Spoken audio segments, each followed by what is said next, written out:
Thank you so much for coming. God bless you. Sit, sit, sit. Thank you.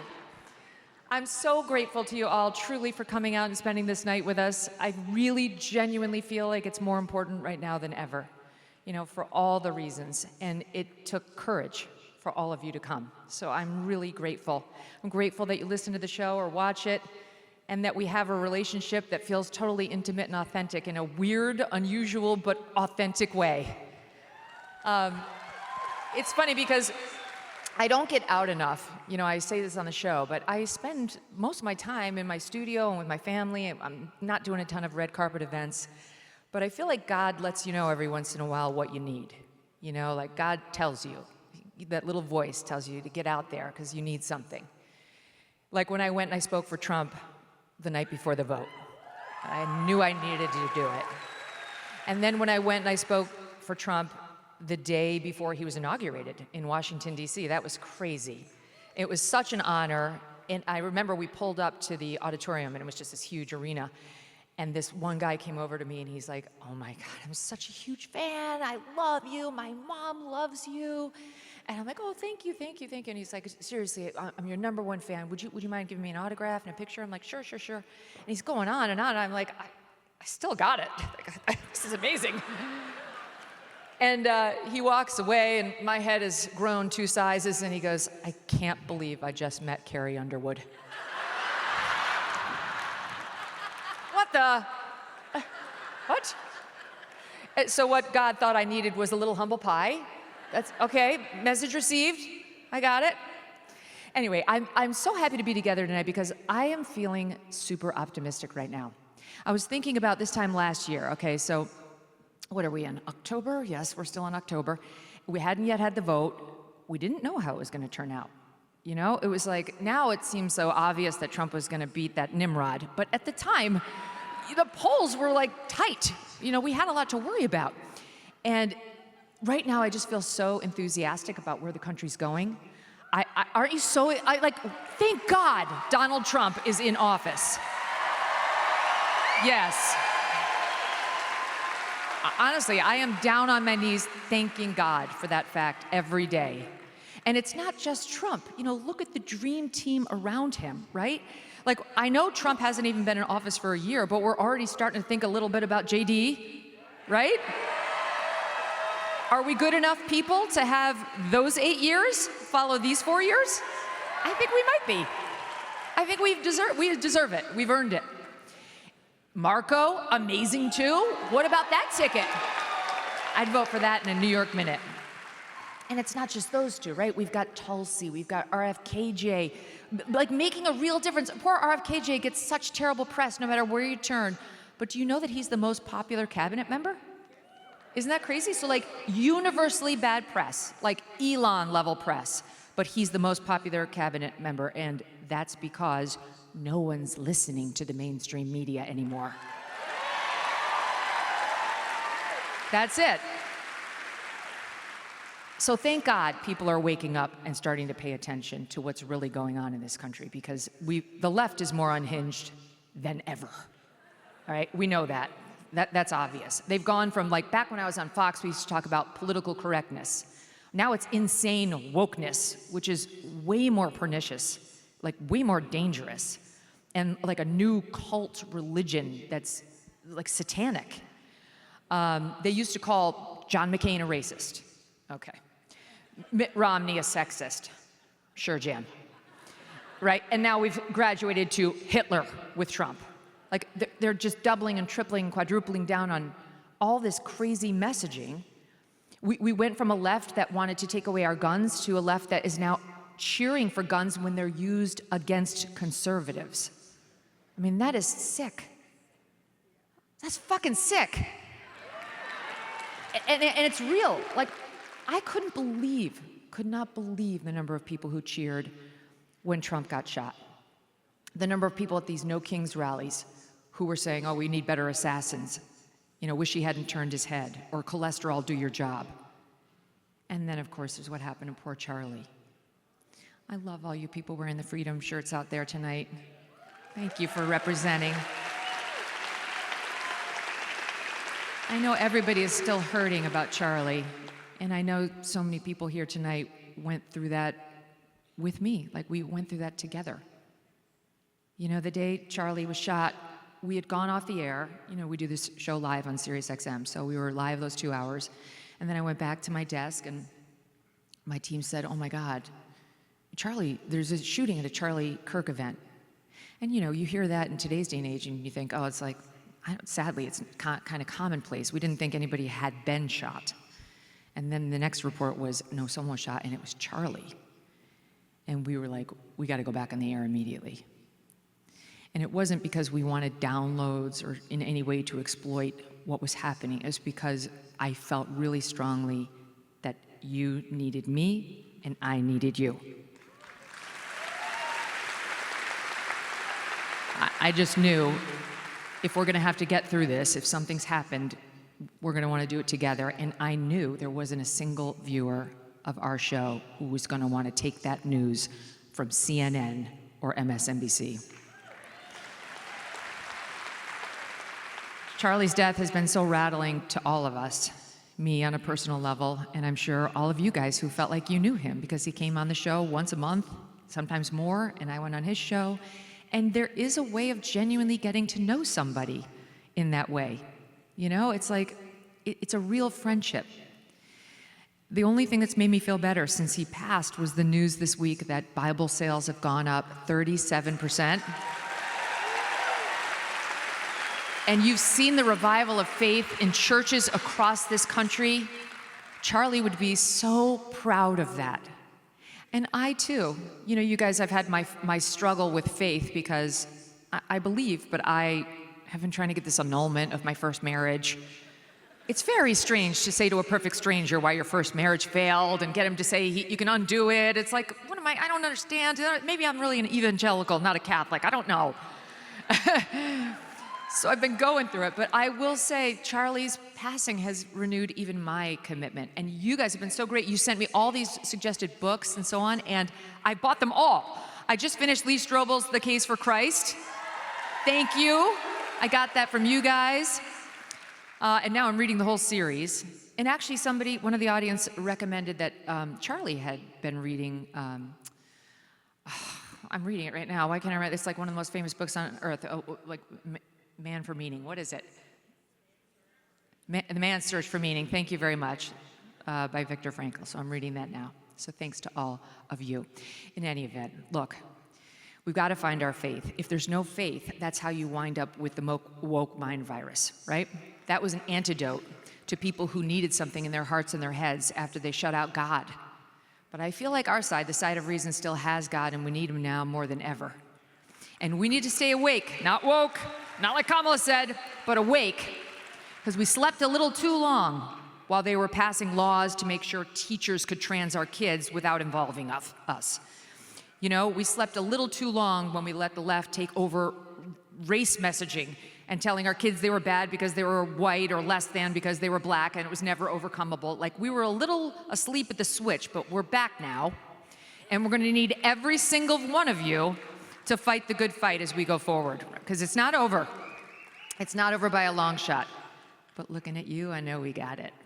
So thank you for being here. Now we're going to do a little something fun. We're going to do some Q&A. Do you want to do some Q&A? We have a couple minutes before we're going to bring out Jesse and Don Jr. But let's take a little questions from the audience. Yes, sit in the front row of your life. Go ahead. Come on up here. Fire one at me.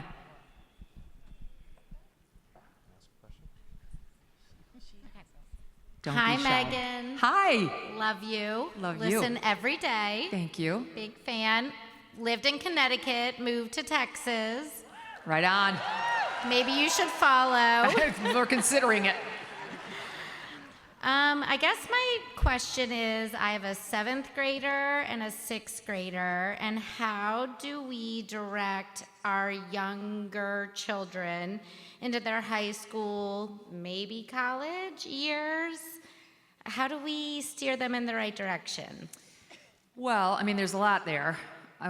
Of course, the number one thing is just love on them. Love and love and love, and that will solve most of the problems. I do think go to church every week. Make sure you don't leave that void unfulfilled, because somebody else will fill it. And I do think now, my kids now, our kids are 16, 14, and 12, boy, girl, boy. And the boys are at a great school that's not woke and wonderful. But our daughter's at a school that's more woke than we would like. And while we do get involved when they veer too far left, there are some advantages to sending your child to a somewhat woke school. Not super woke because that's abusive, but somewhat woke because they're still in your house. And you can work with them to counter-program. So it's almost like inoculating them before the lunatics on college campuses get a hold of them. I don't think you should send them off there without any basic, skills to recognize the woke mind virus when they're exposed to it and to understand indoctrination and how it works. So that's my basic thought on it. Yeah, but love is number one. Hi there, yes. How are you? Hi. Hi. So I had heard at Fox News the management and producers had caused tension between a lot of the hosts. Is that true? Like intentionally to cause them to be separate? Well, I can only speak to the Roger Ailes era because, he was gone basically when I left. And Roger never tried to cause friction between the talent, but he definitely caused friction between the executives. He wanted them to stay off balance. And I think it's in part because he didn't want a clear successor to himself. It was like a power, move. But I don't think he really pitted the talent against each other. I mean, there's maybe some here and there, but for the most part, he was more focused on the dynamics with the executives. And I would say in general at Fox, the talent was very supportive of one another and really quite lovely. NBC, not exactly the same. Yeah. Hi, how are you? Hi. So I'm a high schooler, and I will be a first-time voter at the next presidential election. Good for you. Yes, they're all with you. And I was wondering how I could become like an educated voter with such a biased media, and how would you suggest handling that kind of stuff? Well, obviously, you should be listening to the Megyn Kelly Show and AM Update every day. That's number one. Now, you're busier in high school, so at least just take an AM Update, which is usually about 16 minutes long, and we'll give you the day's headlines without leftist spin. I do think it's important to take in some news from the left just so you can hear how crazy they are, because you need to make decisions in your life, and it's good to see what the other side is offering. It's like that juicy steak is going to look a lot better to you than when you see some disgusting rotted fish on the other plate. So maybe sample some NPR. I don't know, the New York Times, the Daily, whatever. What's the opposite of me? Both of those. But yeah, keep taking in lots of information, and definitely if you want to branch out beyond the Megyn Kelly Show, go to PragerU. They've got a lot of short little videos that are like quick hits, quick educators for somebody like you who just wants to bone up on the day's issues. Good luck. Love your hat. Thank you. Hi, Megyn. It is an honor to have you here in Houston. Truly, we are all blessed. Thank you. Megyn, my name is Will Murray. I'm the treasurer here at our TPUSA chapter at University of Houston. Awesome. Go Turning Point. Megyn, from the university staff, we are facing issues when it comes to getting certain rooms. We had issues with our bank. And as treasurer, as one of our officers, I'm up here to ask for your advice. We're facing some other issues as well, and to cut to it, how should we handle what essentially feels like bullying from Renu Couture, our president, and the staff beneath here at University of Houston? Okay, so here's the first thing you should do every time that happens to you. Say, thank you. Thank you. This is why we're so much stronger than the other side. Everyone here has had this happen to them, right? In one way, shape, or form. It's not okay to be a conservative. It's not okay to say your true views. You can't be affiliated with Turning Point. You can't like Charlie Kirk. Your group can't form here. There's more red tape for you than there. Say thank you. This is how you're going to be stronger than everyone who you oppose on these issues. We can't get superhero muscles without going through this shit. It's unfortunate, but it's the only way we can do it. And let me give you an example of what I'm talking about. Do you remember that? Of course you remember the Katie Porter interview last month. She's an angry, angry woman. Shoot it into my veins. You wind up a Katie Porter if you don't have that stuff happen to you, right? When you sit down and you finally get some mild follow-ups and you're like, I'm out, I'm calling it. Right? You can't even sit for a 10-minute interview where the questions were provided in advance. So it's like the mild no conservative would ever be in that position. We're used to having our ideas tested and new roadblocks put down for us. Find a way over them. Keep fighting. Don't give up. Keep going. Hi, Megan. Hi. Lifelong fan. Thank I grew up saying I wanted to be you when I grew up, so this is Aw. very crazy. I wrote down my question because I knew I was going to be nervous. But when so much of what's labeled as news today is really just opinion or spin, how do you personally separate fact from narrative? And for those of us trying to speak up and get it right, especially after Charlie's assassination, what sources or strategies would you recommend? I ask because when I reference people that I trust like you, or my fiance always likes to quote Rush Limbaugh, I always get the same feedback that you're biased, I don't trust her, and it feels like a losing battle. First, you need better friends. I have a couple thousand I can recommend to you. One thing I personally do, and I find it very helpful, is every morning I go to realclearpolitics.com. I love those guys. And they take editorials from the left and the right. And if you read on any given issue, they'll have both sides represented.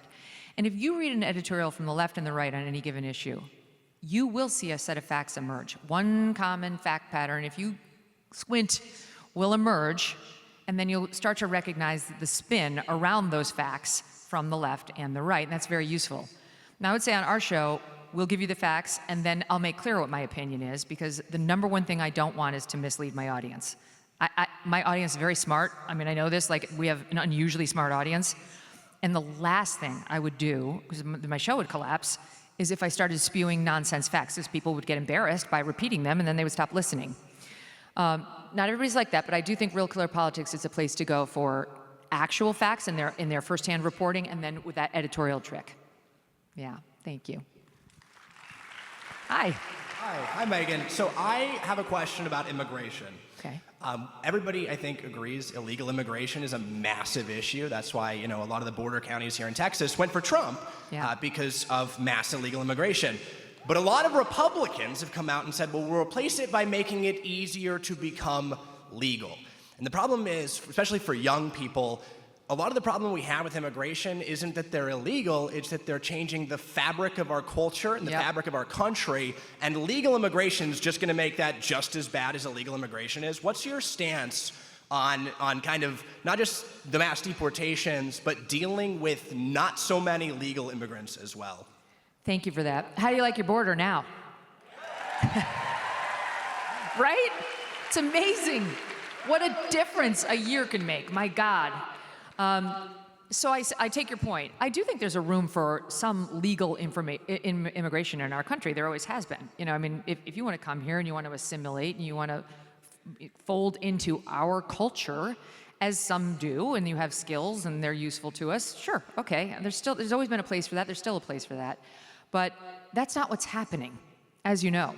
And even under the Biden administration, it was just like the magic wand was waved to let people come in legally, migrants from places like Haiti, and then the next thing you know, you had Ohio overrun with people who were killing people in DWIs, who couldn't drive, they weren't assimilating, they couldn't speak a language. You've got New York City, which is full of not only illegal, but legal migrants who don't learn to speak the language. Now every school's got to have a translator in every language that these kids speak, and it's not tenable.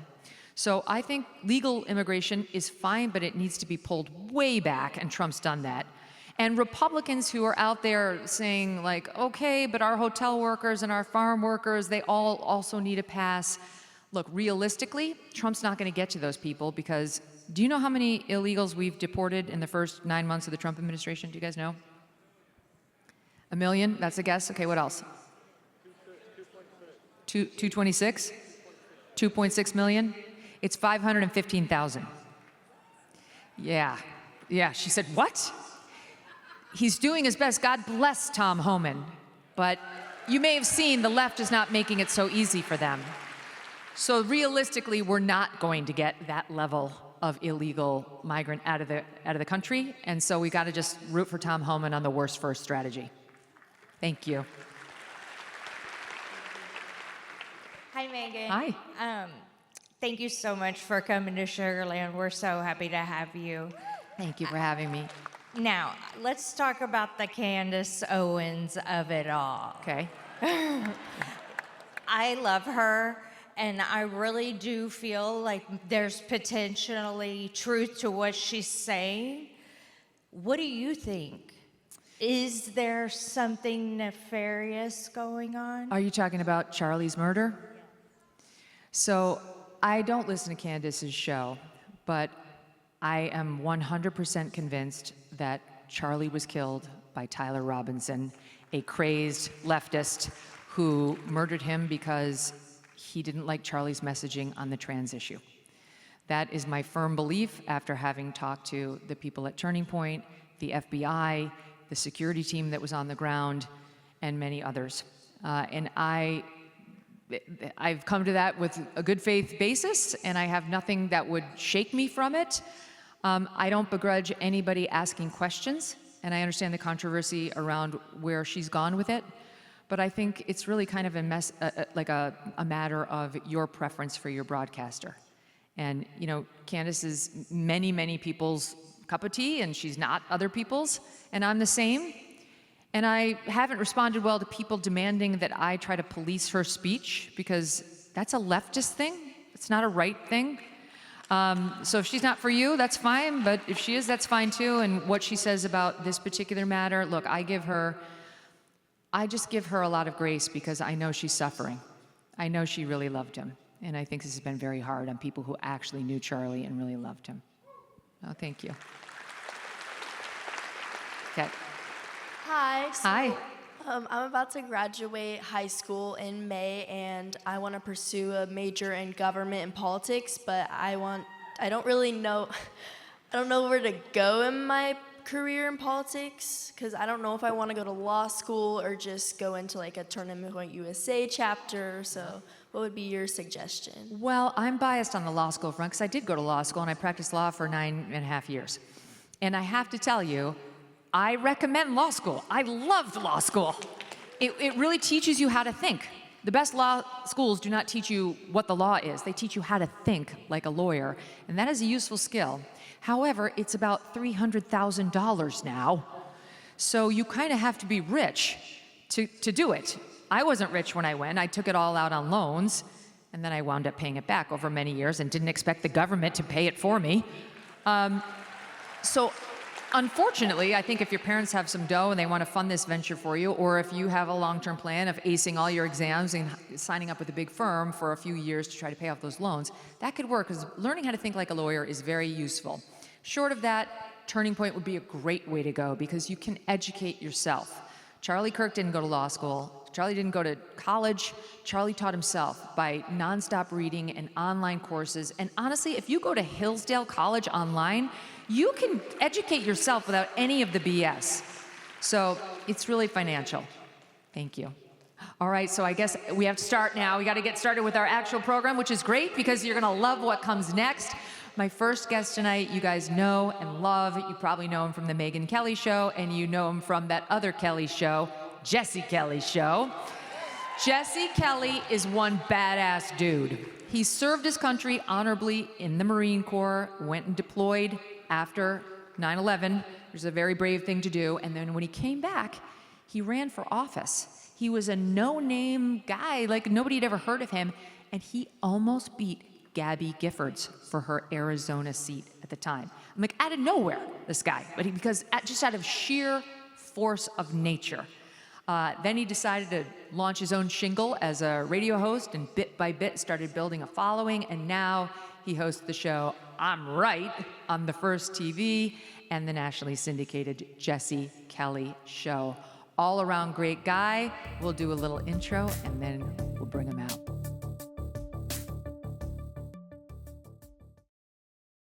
I want to talk to you about Jevity. In my career, I have learned that information is everything. The same applies to our health. Having the right information makes all the difference, and that's where Jevity comes in. It is not just another health app. It's a longevity and health optimization platform that uses your health data to build custom care plans for your unique needs. Jevity creates personalized supplement packs based on your specific blood work, and they provide ongoing guidance. No more fragmented healthcare or wasting money on random supplements hoping something works. The platform analyzes essential biomarkers, giving you comprehensive health data, all accessible from home. Go to Jevity.com/Megyn and get 20% off with the code Megyn. That's GoJevity, spelled GEVITI.com/Megyn. GoJevity.com/Megyn. In a world of one-size-fits-all solutions, Jevity brings clarity, personalization, and scientific precision to your wellness. This is not just healthcare, it's healthcare reimagined with you in mind. We are going on the road. Megyn Kelly Live, 10 stops across the country. Join me for no BS, no agenda, and no fear live. I'll be joined by Tucker Carlson, Ben Shapiro, Glenn Beck, Adam Carolla, Charlie Sheen, Piers Morgan, Donald Trump Jr., Eric Trump, and Erica Kirk. And I cannot wait to see all of you. Please go, and please, if you can, sign up for the VIP meet and greet so that you can meet me in person and the guest as well. I would just love to hear from you guys on what's on your mind, what you like about the show, what you would like to change, and just for us to connect in what's been a difficult time, to send a message that we will not be silenced. It's Megyn Kelly Live, presented by Y-Refi and SiriusXM. Go to MegynKelly.com to get your tickets now. Jesse Kelly, everybody.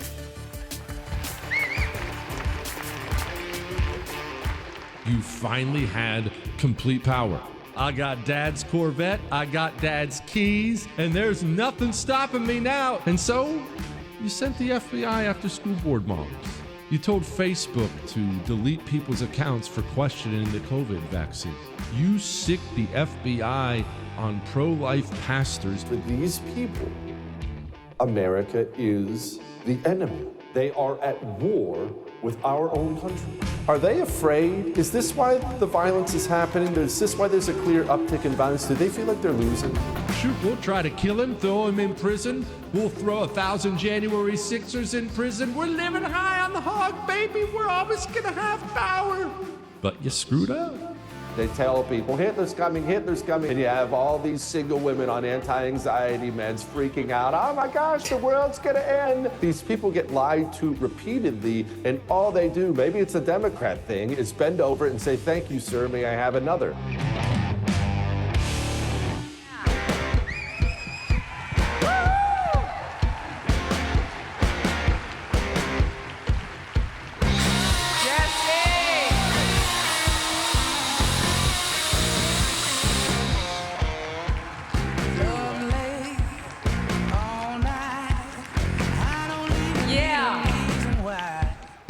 Jesse's in the house.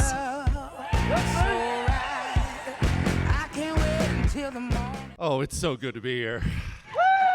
Thought I'd kick it off with family. It feels like family. Well, we've been talking for how many years now? It does know. feel like family. This is just a normal routine for us. And with the last name Kelly, I mean, it's got to go back to some common person, doesn't it? I just learned this week that Irish women are known not only for being boozers, but for being sluts. Well, I'm not sure what that says about my mom, but look, I think we kind of went different ways. Megyn, you went to law school, and I went to Pima Community College, so at some point when we got off the boat, we definitely diverged. All right, I have my notes here because there was something I wanted to remember to ask you, okay? Please tell us who Big Chungus is. Okay.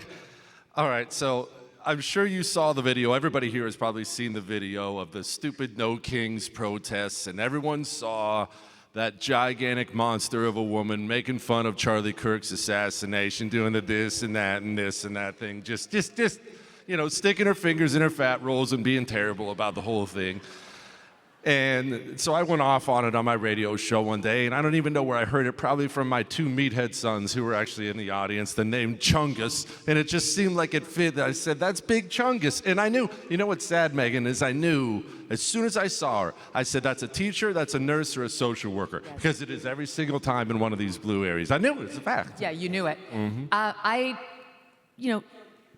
feel a little bad making fun of most people's physical being, but not in her case, not at all. What a horrible person. I mean, that was a horrifying video. You guys saw it, right? She was enjoying it, and the Chicago School District has done nothing. They're worried about the alleged threats she received for that bad behavior. I think it's really hard for normal, decent people to understand that there are people, obviously there are legions of wonderful teachers, but there are a lot of people who go into their chosen profession because they intend to carry a sick religion into that profession and put it into our children. There are a lot of school teachers in this country, especially in blue districts. They didn't take it so they can read your son or your daughter, English, math, arithmetic. These things don't ever cross their mind. They did it so they could tell your son to chop his penis off. They did it so they could teach you that your country sucks and there is no God. And they believe it all the way. And when they're not doing that, they waddle out to a protest and make fun of Charlie Kirk's assassination. It's freaking terrible. Well, that's because Jesse always calls the left communists. They're communists. Explain that. Well, they are communists, and we've been too hesitant to do that for so long.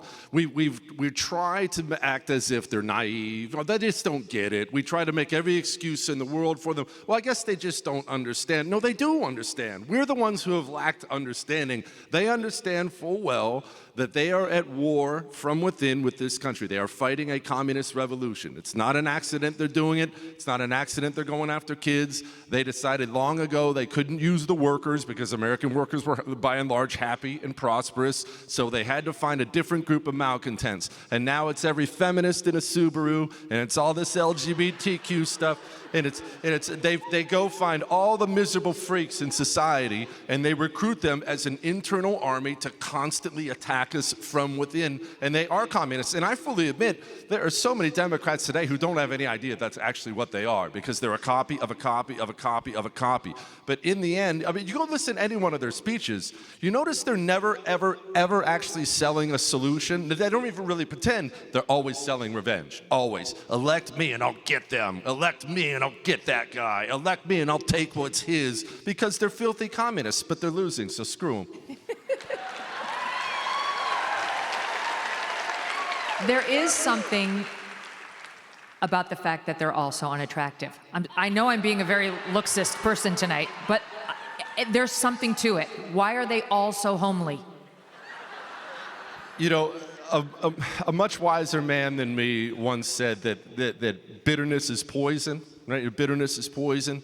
And so it's actually not a physical thing, the reason so many of them appear to be unattractive, because there are plenty of people, big, small, short, tall, who are wonderful and attractive people to be around because there's a certain joy inside of them. I mean, how many people have you already met here tonight? Nobody looks the same. There's a joy that comes out of people who are good.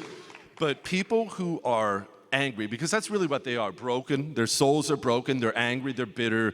That radiates from them and they spread it everywhere and it feels ugly. So so even ones that are kind of hot, like AOC, you get around her and you think, oh, that's gross, I would rather not. Oh. Have you seen now online, she put on a couple of pounds and now the online commenters are referring to her as abuelita. You can't do it any better than the internet, I'm sorry. What are your thoughts, though? Because I know you've been very outspoken since Charlie died on the need to be here, the need to be speaking out, what the right needs to do. Well, this is, again, a mentality that is changing, so I don't want to act like we're failing. 10 years ago, we were failing. It is changing, and I want to echo what Megyn said when she was out here. I do commend you for this. Maybe you don't feel courageous, but it takes guts now, especially with all these violent animals on the other side. It takes guts. Totally. So for the longest time, because we didn't fully understand what we were dealing with on the left, we thought, we could be hands off, laissez-faire, they'll wake up, that old conservative way of thinking of, well, they'll come around when they start paying taxes, or they'll wake up one day. But the truth is, when you're dealing with a demonic force like communism, you have to be aggressive with it. And so the second the communist tells you what he hates or what he fears, you don't shy away from it, you feed it to him. So the second they tell you they don't want you talking to kids on college campuses, they don't want you doing public events, we'll kill you, we'll do this, we'll do that. No, you double down on them. You do this on everything, you double down on them. when they're tearing down statues. And I don't care whose statue it is. I don't care if it's Christopher Columbus or Robert E. Lee or whoever it is. The second they tear one down, you build 10 more right there. And you don't ever let these people destroy the way they want to destroy. They have always, since the Bolshevik Revolution to where we are in the United States of America today, they have thrived on the naivete and the niceness of their political opposition, and the fact their political opposition never quite understood. Well, they don't mean to do that, right? That this is an accident. They don't get it. No, they do get it. We haven't gotten it. We're starting to get it now, and that's why they're so afraid. It's fantastic. Totally agree. Let's talk about the media, because what I said is true. The media is dead. The mainstream media is over, and it's a blessing. And it's because of new media that we are able to tell the truth on things like what's happening at the White House now with the renovations and the number of renovations that have already been done to the White House over all the years. Like, none of the mainstream will tell you that. They wouldn't talk about Barack Obama's $380 million reno he did to the White House. Way more than what Trump is doing. They wouldn't tell you what Truman did, completely revamping or Taft the entire White House. They wouldn't talk about the pool that FDR put in. That's just one example. But like, we're able to counter-program now in a way that has them panicked. Well, they have had forever. I mean, when you think about it, you don't even have to go to ancient history. If it's 1990, right? How many channels were on your television in 1990? We had one of the big wooden cased ones, and it was the little 13 clicker. Everybody knows what I'm talking about. That's what you had. That's not ancient history. That's 1990.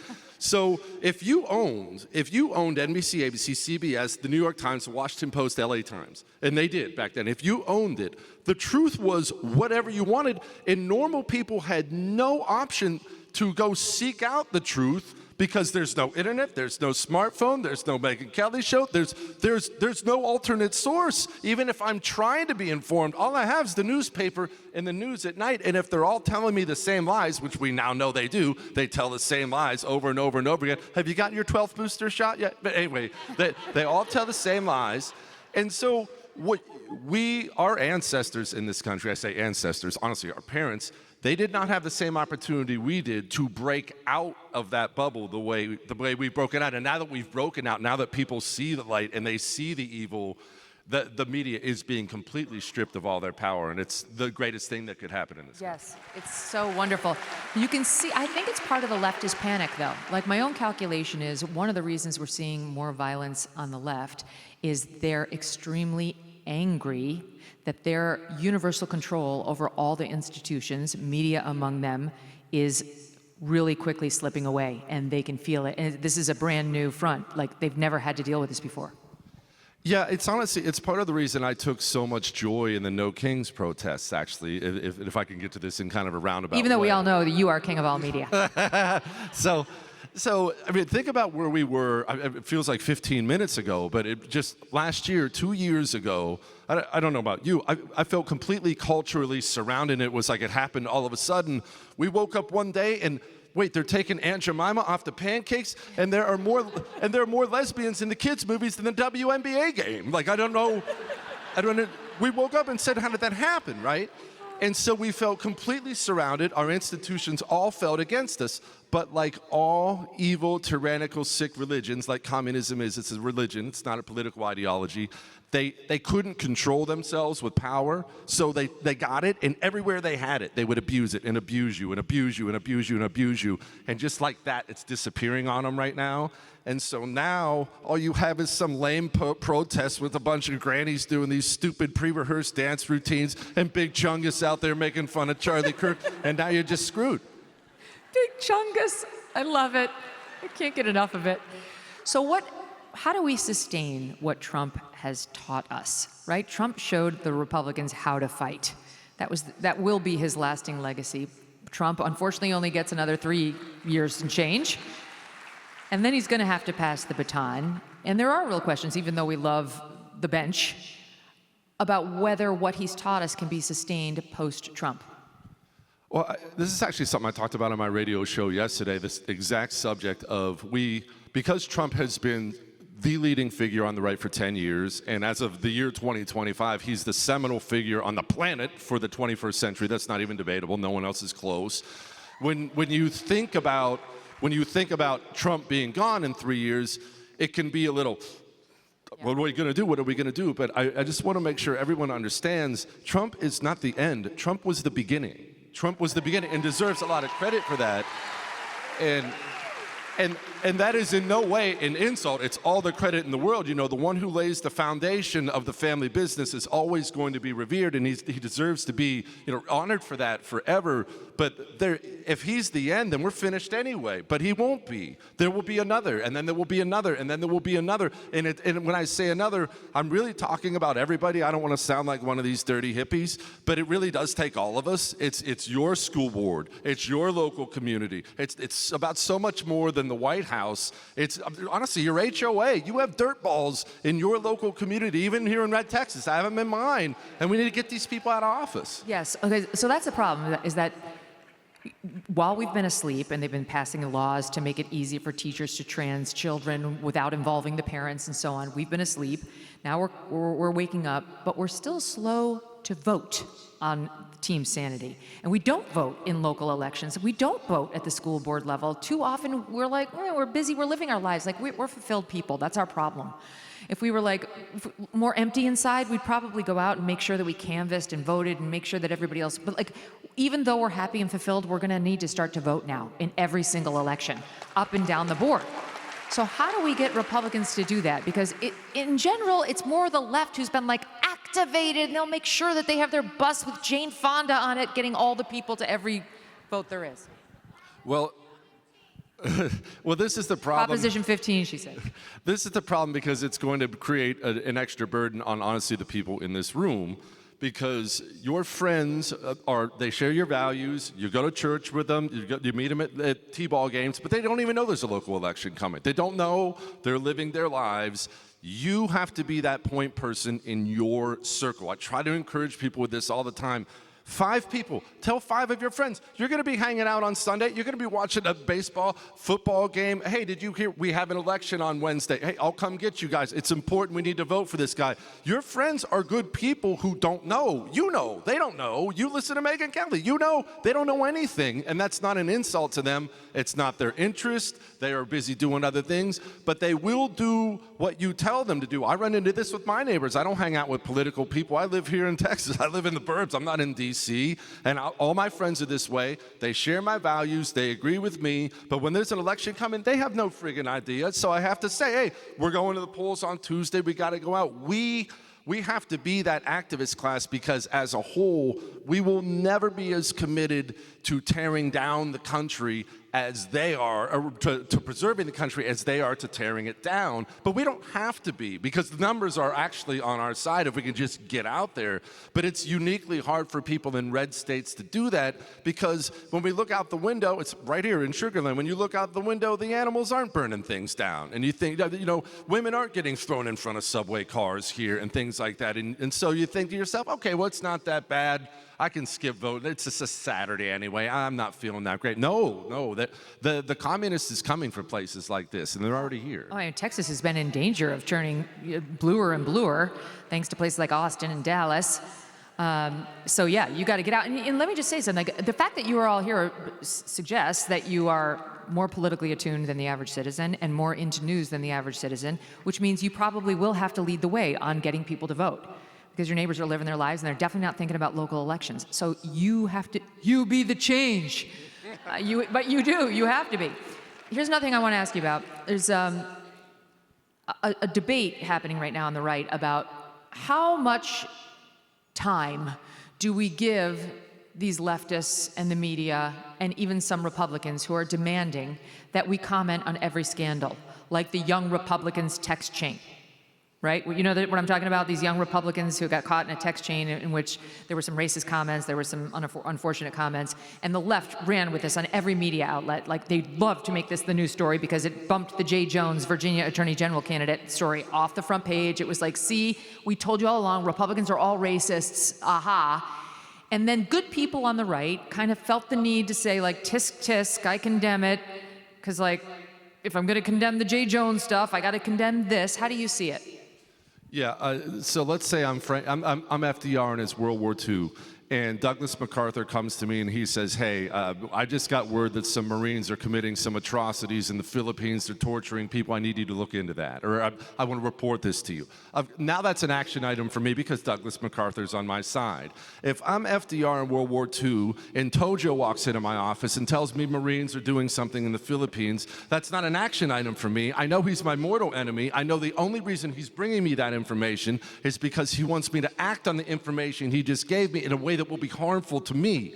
And so we have to be smart enough on the right not to jump on every landmine the left throws out there, because as you just pointed out, anybody with an IQ above a gerbil knows exactly why a disgusting rag like Politico would print it. They printed it because they wanted us to stop talking about that sick freak in Virginia who's talking about killing kids. They wanted us to talk about anything else. They wanted us to change the news cycle, and we can't just be people who chase a headline, chase the spotlight, chase the newest, freshest story. We have to think beyond that and realize we are dealing with an enemy, and that sucks that you have to deal with an enemy. I wish you didn't have to. I wish I didn't have to. I don't want to have enemies here. That's not who I am. I don't want to. I want to eat Red Lobster. That's what I want to do. I want to enjoy and I want to eat Red Lobster. But that's not the life we've been given. We have enemies here. We have to acknowledge they're enemies and act as if they're enemies. I do not now. I never have. I never will. I do not take part in communist operations. I don't care what they are. It doesn't matter whether it involves my friends, my enemy. When there is a communist operation, I recognize it for what it is, and I just ignore it and move on. So wise. And here's a tip. I think people on the right are decent, and they want to express their decency, and so they feel like an obligation. I'm a decent person. I'm against these texts. I would never text like this, so I feel like it doesn't matter how many times you prove your decency to these people. They will always dismiss you as indecent. They will attack you as racist, as misogynist, as bigoted. They'll use every term in the book. They don't really think Donald Trump is Hitler. Not at all. They don't think J.D. Vance is Hitler. They're using those terms to silence their enemies. It's a leftist tactic, and no matter how good you are, you could be Jesus Christ incarnate, they will call you all the names and never acknowledge your decency. So why bother? Yeah, there's a clip that's going around now, but it's actually a little bit old, of Catherine Mayer, head of NPR, don't get me started, talking about, I think our reverence for the truth is, we focus on that too much. We just need to focus on getting things done and building a consensus. But what I tell people all the time, over and over and over again, is communists lie about everything all the time. The way you feel about telling the truth, that's how communists think about lying. And I know that's hard for good people to understand, but they might tell the truth occasionally if they feel forced to, like when your wife comes out and says, does this dress make me look fat? And you've got to kind of weasel one in there if maybe it's not the most flattering thing in the world. But that's how the communist feels about telling the truth. It's not just that they lie or they're okay with lying. They demand lies. They will demand it of each other. They strictly police each other. Remember when Joe Biden accidentally called an illegal during the State of the Union? He had to do a press tour the next day apologizing for it. They strictly police each other to make sure the lie is consistent, building the world of make-believe, which radicalizes these people who are broken out there, turning them violent, and soon you have big chungus. Don't play that game. Jesse, thank you. Love you so much. Thank you so much for doing this.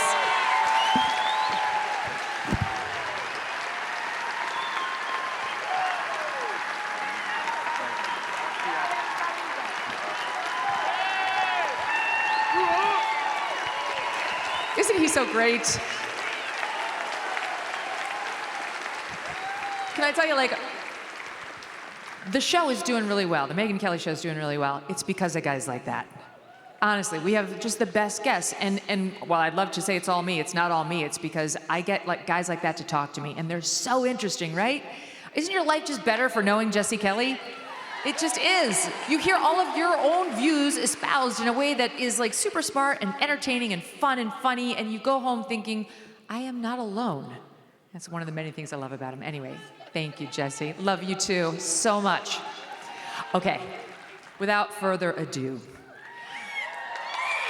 my next guest and I go back years and years and years. So even when our current president and I were on the outs a little bit, you may recall this period back in 2015-16. Rosie O'Donnell, correct. I never lost touch with his family. They were always so sweet to me. Don Jr., Eric, and Ivanka, all of whom I got to know, especially the boys, very well. Ivanka's just the picture of class, too. I just don't know her quite as well as their brothers. They were always kind to me.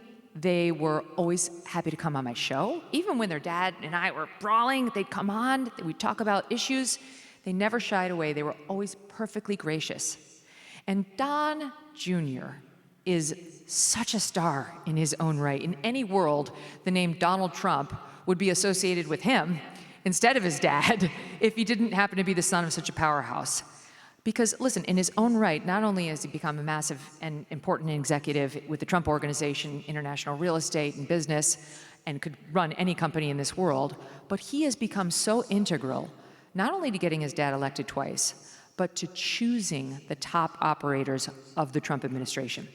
And Don Jr. took all the information that they learned in Trump 1.0 and made sure that they didn't make the same mistakes in 2.0. Truly. He was at the helm of the staffing decisions. He's too modest to come out here and brag about it, but I'm telling you, it's so. And he's done it with class. J.D. Vance, you got it. And guess who else? Guess who else became a star because of Don Jr.? Charlie Kirk, you know. So he's not afraid to spot young talent and groom them into great things. Anyway, love this guy. He could do anything. He's done anything. But the thing we all, I think, love about Don Jr. more than anything is he's a fighter. Want to know about something positive and upbeat? Well, I've been telling you about Firecracker Farm Hot Salt. It's been a showstopper gift and a must-have item for anyone that enjoys spicing up their food. So what is hot salt? It's sea salt infused with a blend of hot pepper that's made by a wonderful little family company. It comes in sleek stainless steel push grinders that feel great in hand and are really satisfying to use. Their motto is everything is better with hot salt. And based on the reviews, customers are in full agreement. So give it a try. Go to firecracker.farm right now. Use code MK at checkout for a special discount. Yes, that's firecracker.farm, code MK.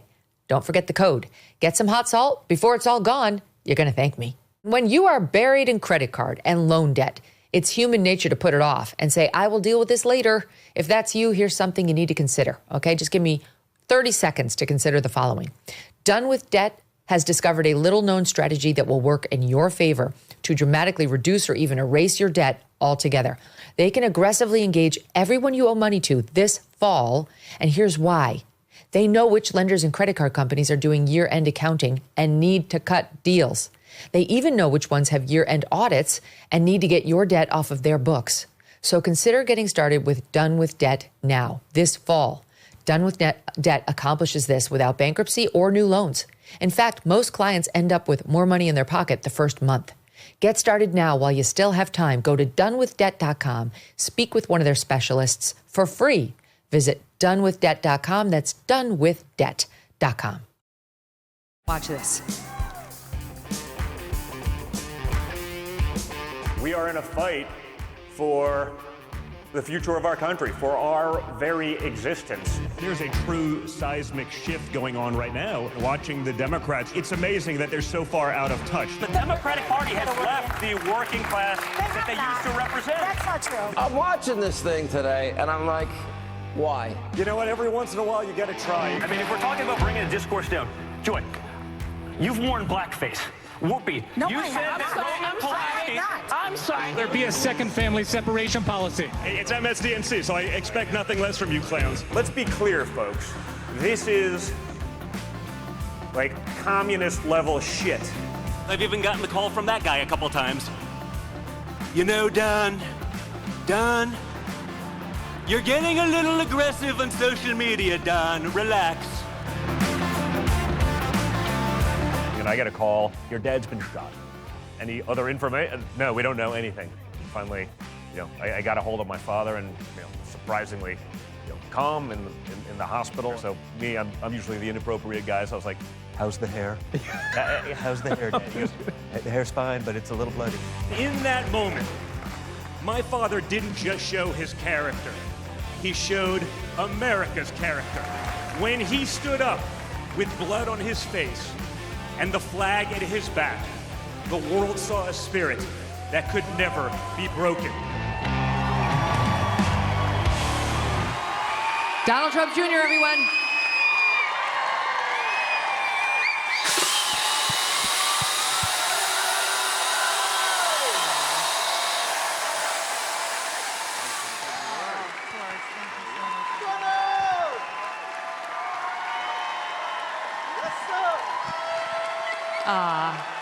Thank you, guys. Good to be here. So sweet. Thank you so much for being here. Great to be here. Those are some fun highlights. Before you go, you have to do your best Donald Trump. We're going to have to do some Donald Trump, guys. All right, let's talk about why we're here, right? I mean, we were going to do this tour. We announced this tour 2 days before Charlie was killed. And then the question was raised by basically everybody, do we still do this tour? And I know how I felt, and I know how you felt. It's not exactly how my husband felt. But we're here, and it's more important right now to be here than ever. 100%. I mean, the best way to honor Charlie's legacy is to actually be out here, to doing this, to be unafraid, to not back down. I think, yeah. Thank you. I know I was supposed to do something with him literally the week after that, and as you mentioned sort of in the intro, you know, I met Charlie, I think he was 19 or just turned 20, and it was 2015 at the beginning of that cycle, and a couple friends of mine actually from Texas were like, you know, you have to meet this guy, he's great, he's charismatic, and he knows everything about politics. I'm like, wow, that sounds great, because no one here knows anything. Yeah, I've told you this before, but it was like when they were like, you're colluding with Russia. I'm like, guys, if you knew what was going on in that campaign, like we couldn't collude to order a cheeseburger, okay? So like, relax. Slow your roll. Relax, Adam Schiff, like, give me a break. But, you know, they're going on and on about how great this guy is, and they're like, okay, well, he's, you know, he just turned 20. I'm like, okay, enough. Like, stop. We're good. You know, if there's one thing we had no shortage of, it was guys that didn't know what the hell they were doing. We didn't need someone else who also didn't know what the hell they were doing. But these guys were persuasive, and I sat down, and in 5 minutes, I was like, oh. Describe that Charlie versus the Charlie we knew before he was taken from us. Honestly, it was the same. You just knew it was a generational talent. You know, I don't know much, but I think, you know, if there's one thing I've probably proven to be fairly decent at in the last decade or so is sort of just understanding talent. And I recognized it in an instant. I mean, it was literally 5 minutes. I'm like, okay, interview's over. Like, you're traveling with me. And, you know, he spent the next, 6-7 months. It was everything. I mean, he'd be making calls. I mean, I have great pictures of Election Day 16, and I think it was close to like 75 radio interviews, and we were just sort of moving east to west as the polls were shutting down. I'm, screaming at Sean Hannity, be like, just get me on in Western Florida because there's a time difference there, and I can still get a couple people to the polls because, whatever wasn't showing up. And, Charlie was basically just in the background operating, my Twitter and other social media handles from my desk in my office as I'm going through this, and it was just such an amazing experience. But again, he perhaps got better, but he was always so good. He was just going to be better than everyone else anyway. It didn't take much maturation. He just always had it. In the past couple of years, Don, you've been subpoenaed and investigated more than any human on earth. So is your family. So is your dad. Your dad, they tried to throw him in prison, not to mention the impeachments and all the investigations and the civil lawsuits. And then on top of that, they actually tried to kill him repeatedly. Twice, yeah. Yeah. You saw your dad get shot in the ear. You saw 3 of his supporters get shot, one of whom died, two others of whom got shot as well. And then Charlie got shot and killed and taken from us. This is your life over the past couple of years. How has that changed you? Honestly, it's hard. I mean, there's an element, I guess, I got some of that Trump gene that it just makes you sort of go harder. It's not normal. It's not always... It's not normal. It's not normal. It's not always good. I have that for better or worse. I think, I've been more subpoenaed than probably just about any human being, and our family certainly has. I think I've done more hours of congressional testimony, for treason, right? I mean, a crime punishable by death. That became like my average Tuesday. It was like, they're gonna try to kill you again, Don. I'm like, okay, it's fine. It's like, can I catch lunch first? It's, Most of us are like, I gotta get those Halloween decorations up. It's coming. I'm on deadline. Yeah, no, it was my lawyer's like, you're the greatest witness ever. It's like, it's not because I'm actually good at it. I've just done it so much. Eventually, you're going to develop some sort of talent for it. I mean, it's, Do you miss it a little? Not that so much. No, but not that, but it was interesting, right? I think, at the end of each one of these election cycles, and now, 3 presidential cycles, and then, 6 midterm cycles, you combine them all, or whatever it may have been. There was a time, sort of at the end of 16 especially, and at the end of 20, you're in the throes of it. And I think it was October 2020, I think I did 104 rallies that month. So that's 4 a day. And I don't mean like, a lunch or a breakfast. I mean like, 300 to 10,000 people in a room 4 times a day, 31 days straight. And it's sort of brutal. And at the end of it, you're like, I just sort of want to be done with it. 16 especially, right? Because I got sucked out of like the world in which I lived, real estate, and I was, behind a desk or on a job site. And I was like, sort of want to go back to that. And for about a week, it was great. And you were non-controversial before all this too. Like, yeah, no, I mean, Trumps were beloved. And not the same level. It was, before that, no, it was awesome. I could live in New York City. I got invited to the cool person parties. That all went away. But no, honestly, but there was a component of that was also cathartic, right? It was, that obligatory lunch you all do with some friend you haven't seen in 10 years, but you do it once every other year. You go and you're like, why am I here? We don't really stay in touch. And it's like, you'd see all these people and they'd text you like, I love what you're doing. And you're like, oh, wow, that's great. And then you like look on their Facebook pages and you're like, Trump's a terrorist, he's a Nazi. So I'm like, I hate these people so much. I'm like, well, which one is it? Good to know. Because you can't be my friend and also do that. Like, you can disagree with me politically. I mean, I had friends that didn't agree with a lot of what we were doing, but they'd still like, I'm writing a check to your campaign because I just believe in you. And even if we don't agree on much politically, like, you're still a friend. And like, those guys are great. Those guys were... You can handle the honesty. Yeah, that I can deal with. It was the guys like clout chasing on one side and then kissing your ass on the other. Mm-hmm. That I didn't appreciate. But I wonder, because you talk about the gene, you've got the gene, and it is a crazy gene. It's a great gene. And I really have been thinking about this a lot because now at this point in my life, I think a lot about how do we handle trauma? Like, what's the best way of handling trauma? And I really have come over to my husband's Presbyterian way of just shoving it down. Yeah. I really do believe, honestly, like leaning into your traumas, and they call it ruminating, is very bad for you. We were raised by Oprah and we were raised by wolves. Like, she misled us. The Trump gene is the way.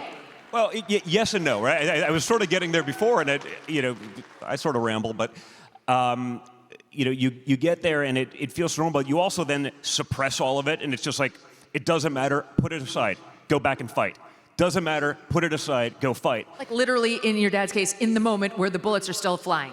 Correct, and we all sort of did that to some extent, him more than anyone, but then you go back and I have 5 young kids, and kids, they have some sort of problem. I'm like, well, they're literally trying to jail me. They're trying to shut down our businesses. They just tried to kill Grandpa. Like, it's just, whatever they're going through is still a big thing for them, but you can't even think of it as a big thing because it's like, give me a break. It's nothing, but it's big for them. And so you definitely put a lot of that sort of emotion aside. It's like you've just been a beast in a cage, prodded for a while, that you'd sort of adjust to that normalcy, but it makes it actually very hard to be sensitive to other people's ideas and emotions. Of that movie Free Solo. Did you see the movie Free Solo? Yeah, 100%. Did you guys see this? I saw it on an airplane once, where the guy I used to do a little bit of free climbing, so yeah, I have that underdeveloped sense of self-preservation, and pretty much I'm a pilot. I do the trimix diving. So this guy's like climbing mountains, the most dangerous mountainsides in the world, without any suspension, without any rope whatsoever, and it's extremely dangerous. And they talk in that film about how you can kind of burn out your adrenal gland. And that's not necessarily a good thing. Or it's already underdeveloped, so it takes that much more stimulus to actually get any sort of excitement out of life. And that's what it was like. So after 16, you work so hard, you sort of become like, there's something cool about being pseudo rock star, right? You're on a stage and people are loving it, and you sort of feel like, wow, I'm actually decent at this. This is kind of cool. So, but you get like, I got to go back to my regular life. I'm so over this. And like 2 weeks back at a desk, and I was like, yeah, no, this isn't going to work for me anymore. No, I was like borderline depressed. Like I was like, this sucks. Like I literally just remade my whole life after that and stayed more involved in this, and just it was sort of game changing. So what I thought was sort of like going to be my destiny for, the rest of my career, it was like, yeah, no, that's not going to work. Like I literally would not be able to be satisfied sitting at a desk and doing that forever anymore. And so it changed everything. Well, that leads me to my next line of inquiry, which is, Is any Trump going to be running for office at any point soon? This is always the trick question, right? Because if you say no, then you decide to do something at another stage in life. I appreciate the applause, and someone said, a bunch of friends sent me a poll last week. It was, JD and I are the only guys in double digits. I'm like, I haven't really been, out there all that much for it. You're I'm doing the business. heir. But it's still, well, who knows? Honestly, the heir is whoever deserves it, really. You know what I mean? There's not an heir. Contrary to what we've seen, this isn't a monarchy, right? Like, I know they like doing the whole no kings thing and dressing up like, Bozo the Clown, and I think that's supposed to be effective. I don't know. It doesn't seem to move the needle much for me, but, it also is sort of ironic that they're talking about not having kings with a president that was elected in a landslide, won the Electoral College, won the popular vote, won all 7 swing states in a historic fashion. Before that, actually left office. I mean, he's like a really shitty king, actually. I mean, if he's a king, he's doing a lousy job, because a king wouldn't have done that. A king wouldn't have allowed himself to be prosecuted and persecuted and almost jailed, almost assassinated. A king probably wouldn't allow those protests to happen. And if he was a king, the government would be open and not shut down by Democrats who want to make sure that we're funding health care for illegals. That's right. But, So is the that- narrative, as we all know, the narrative doesn't always have to line up with reality. Was that a long way of saying no? You have to see. So not never. No, but not now. But Not now, but not never. There may be a time, and if it's required of me, and I can do that for my country, it's an honor. The fact that I have this kind of reaction is. Oh. Thank you. But no, Okay. listen, just that kind of reaction, like that's sort of. That's the greatest honor I could receive, right? So it means a lot to me, and I see that, and it's. I don't know that I have the ego, actually, which is ironic. I understand coming from a Trump. But there is like a level of hubris you actually need to be president. I think that I'm like, I don't know. I'm just a regular guy. I fight to get where we want to go, but after that, I'm okay going in the background. But what was so great about the last 4 years under Biden was it's actually what we needed as a country for everyone to understand how fragile our democracy is, how fragile the republic really is, how fragile even our economy is, and how the world really needs a strong America. And so it wasn't just the first 4 years of Trump that showed us that. It was how quickly it all disappeared and went away that woke up so many people. But in that, there was a sort of component of trial by fire. Not just for the American people who got it and experienced it because you saw it with your own eyes every day, but for those in the cabinet now, for those who were able to be fighters and were subject to the same lawfare and whatever. So now we actually, for the first time in modern history, we have a bench. We have a bench of guys that can do this, and if I'm part of that, that's an honor. But it's not like, even in after the first term, you're like, well, man, who's next? It wasn't going to be Mike Pence. Mike Pence was perhaps like a necessary thing to sort of consolidate other parts of the Republican base that are like, well, this guy from New York, how do we make this happen? How does, perhaps, I don't want to say necessary evil, but like you sort of needed No, he to made sense create at a the time. coalition. It made sense at the time, but it was never going to be the future of the party, right? Like, that was never real. And now it's great to be like to see a JD and to see, honestly, Marco's done a great job. Star. Marco's a star too.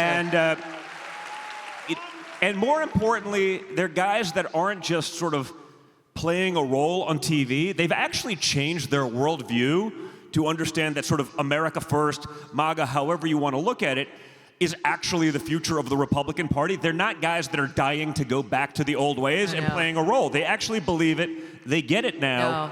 And that's incredible for the future of our country. Okay, now, since you and your dad are very similar in many ways, and you're talking about how you were bored sitting at your desk for 2 weeks, what does Donald Trump post-presidency do with his time? Oh, God. I don't know, Megyn. Yeah, no, it's an interesting one. It's like this was always during the campaign. It's like, are we working him too hard? It's like, no, keep him going, because there's nothing sometimes more scary to us that we're heading, perhaps clean up some messes, getting the call at like 5 o'clock in the morning, like, did you see the tweet that went out 3 hours ago? Like, no, what happened? Don't worry, you're on CNN in a couple hours. What are the talking points? It's like, honestly, we don't know. Figure it out. The scariest Donald Trump is a bored Donald Trump. So we real. I gotta figure out.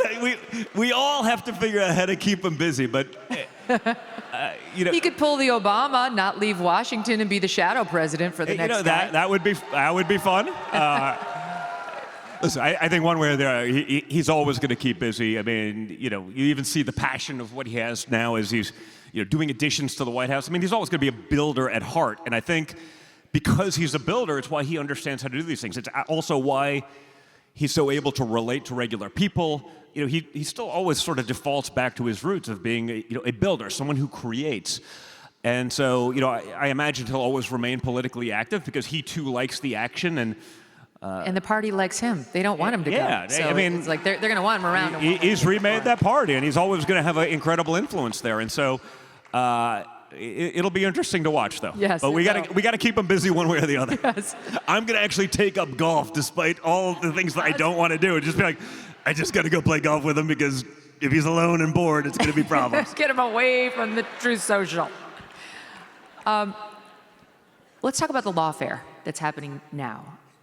What happened to your dad was deeply wrong. It was immoral. It was criminal. It really was criminal what was done to him. And you guys saw that, now before Trump took office, he filed a couple of complaints with the DOJ seeking to be made whole on all the money he had to spend to defend himself. And the media's gone nuts with it. Oh my God, it's conflict of interest. How could he? How could he? Do you know, if you listen to AM Update, you do know this, but do you know how much those losers, Peter Strzok and Lisa Page, those two FBI lovers who were tweeting, you know how much they got from the DOJ? $2 million. And they... For perjuring themselves. Yes. And setting up a president. I mean, it's for plotting actively against him. So they filed a complaint because they were mad their tweets got released, and Merrick Garland's DOJ paid out. So why shouldn't Trump file a complaint and get paid out for all of his heartache? But I'm just speaking of the lawfare and how widespread it was and how bit by bit your dad's trying to make good. The lawfare that is being unleashed against his enemies, we've had lots of debates about it. I'm totally in favor of it because I really think they deserve it. It's accountability to me. But what's your reaction? Because the argument against it by smart people is two wrongs don't make a right, and it's not going to stop them. When they get back in power, they're going to do it again. It's actually a nuanced sort of answer because, I guess the normal Don Jr. response would be like, just go after him. But these guys did break the law.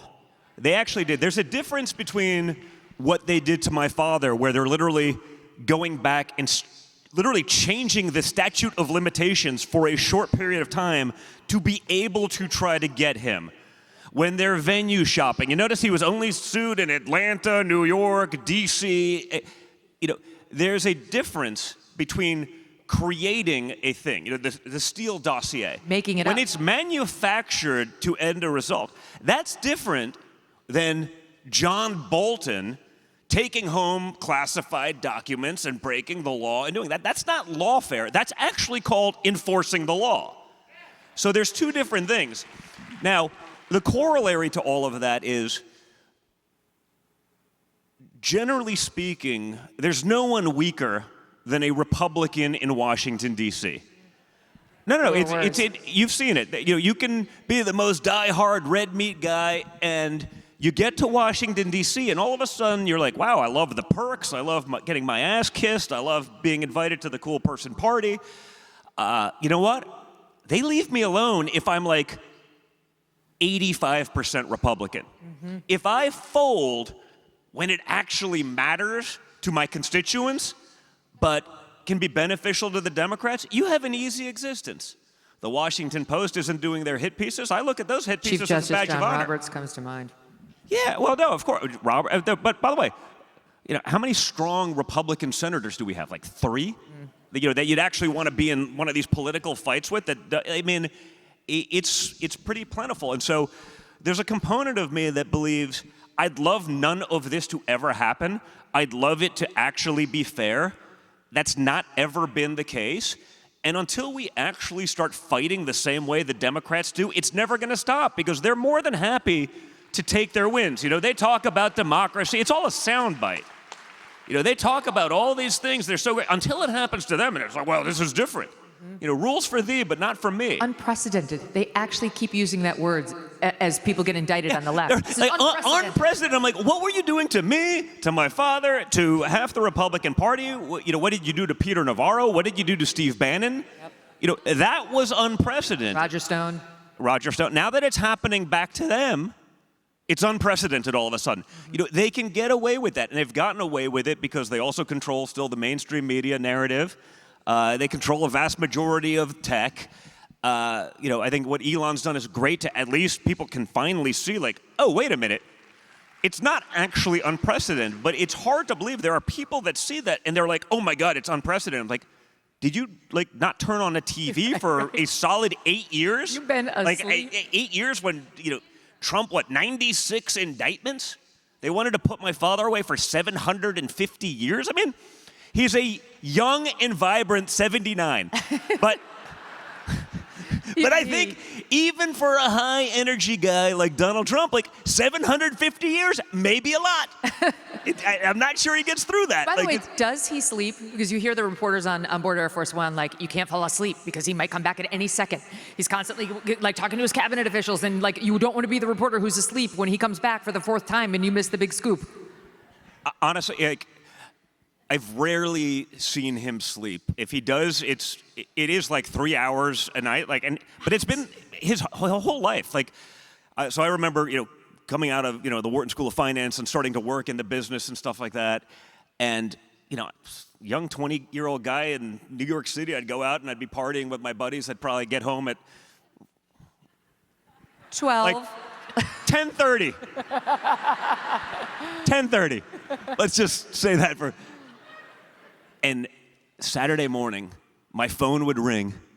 Don, why aren't you in the office? I'm like, why aren't you in the office? He's like, I'm in the office. That's why I know you're not in it, Don. I'm like, shit. Nightmare. I'm stumbling over their hairs everywhere. I'm hungover as hell. And I'm like, we're going to get to the office. And on a Saturday, sometimes Sunday. He's just built this way. He's just always been that way.